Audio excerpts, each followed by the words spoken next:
Hello guys. Priya Warrier orange frock ഇടുന്നതിനെ ചോദ്യം ചെയ്യുന്ന മലയാള മാധ്യമ ഫാസിസം ദേശീയ തലത്തിൽ വരെ ചർച്ചയാകുമ്പോൾ നമ്മൾ ഇവിടെ ചർച്ച ചെയ്യുന്നത് മോദിയുടെ അമ്മയെ തെറി പറഞ്ഞ കുട്ടിയോട് മോദി ക്ഷമിച്ചു എന്ന വാർത്തയെ ആശാൻ ക്ഷമിച്ചെന്ന് പറഞ്ഞ് എങ്ങനെ ട്രോൾ ആക്കാം എന്നതാണ്. CJP പ്രൊട്ടസ്റ്റ് നടന്ന സമയത്ത് മലയാള മാധ്യമങ്ങളും സോഷ്യൽ മീഡിയ ഒന്നടങ്കവും നടത്തിയ അധാർമികമായ പ്രചാരണങ്ങൾ സത്യത്തിനും നീതിക്കും നിരക്കുന്നതായിരുന്നില്ല. സ്വന്തം അഭിപ്രായങ്ങൾ രേഖപ്പെടുത്താനുള്ള സ്വാതന്ത്ര്യം പോലും നിഷേധിച്ച് വളഞ്ഞിട്ട് വ്യക്തിഹത്യ നടത്തുന്നത് പേളിമാണിയുടെ കാര്യത്തിൽ നാം കണ്ടതാണ്. സോഷ്യൽ മീഡിയയിലെ ഒരു ചെറിയ കണ്ടന്റ് ക്രിയേറ്ററായ എന്റെ പോസ്റ്റുകൾക്ക് പോലും തീവ്രമായ സൈബർ ആക്രമണം നേരിടേണ്ടി വരുമ്പോൾ പേളിമാണിക്ക് നേരിടേണ്ടി വന്ന ഹേറ്റ് പ്രൊപ്പഗാൻഡ എത്രത്തോളം ഭയാനകമായിരുന്നു എന്ന് എനിക്ക് മനസ്സിലാക്കാം. നമ്മുടെ രാജ്യത്തിന്റെ ജനാധിപത്യ വ്യവസ്ഥിതിയെ മാധ്യമങ്ങളെ കൂട്ടുപിടിച്ച് ദേശവിരുദ്ധ ശക്തികൾ അട്ടിമറിക്കാൻ ശ്രമിക്കുന്നത് കൺമുന്നിൽ നടക്കുമ്പോൾ എന്നെ കൊണ്ട് ചെയ്യാൻ പറ്റുന്നത് ആത്മാർത്ഥമായും വസ്തുതാപരമായും ചെയ്യണം എന്നുറച്ചു തന്നെയാണ് ആ ദിവസങ്ങളിൽ ഞാൻ വീഡിയോ ചെയ്തിരുന്നത്. അതിന്റെ താഴെയും വന്ന് ഇതിന് നിനക്ക് എത്ര കിട്ടിയെന്ന് കമന്റ് ഇടുന്നവരുണ്ടായിരുന്നു. സോഷ്യൽ മീഡിയ ഒന്നടങ്കം തെറ്റിദ്ധരിപ്പിക്കപ്പെട്ട് പ്രതികൂലമായി നിന്ന പരിതസ്ഥിതിയിലും അതിനെ അവഗണിച്ച് സത്യങ്ങൾ വിളിച്ചു പറയാനായി വീഡിയോകൾ ചെയ്ത എന്നെ പോലെയുള്ളവരുടെ പ്രേരണ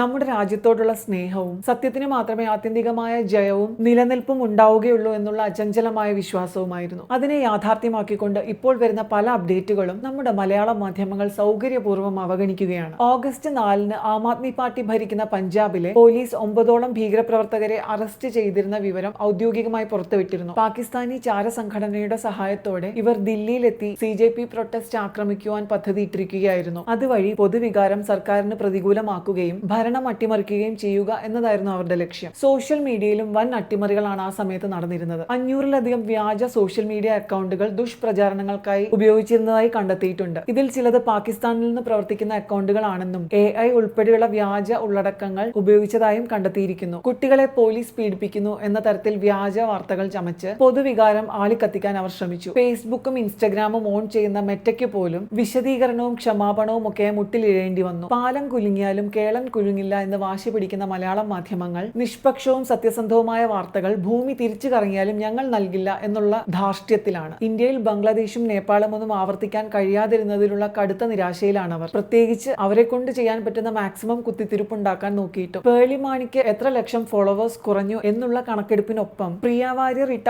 ഓറഞ്ച് ഫ്രോക്കിൽ ഒരു കാവിയില്ലേ എന്ന ഗവേഷണത്തിലുമാണ് അവർ. നിങ്ങളുടെ ഈ ഗവേഷണം തുടരുക. പ്രിയ വാര്യരുടെ ഫ്രോക്കിൽ കാവി ഉണ്ടെങ്കിലും ഇല്ലെങ്കിലും നിങ്ങളുടെ മാധ്യമ വ്യഭിചാരം കാരണം കേരളം വൈകാതെ കാവി പുതച്ചോളൂ. അപ്പൊ അടുത്ത വീഡിയോയിൽ മറ്റൊരു വിഷയമായി വരുന്നത് വരെ tata bye bye, see U.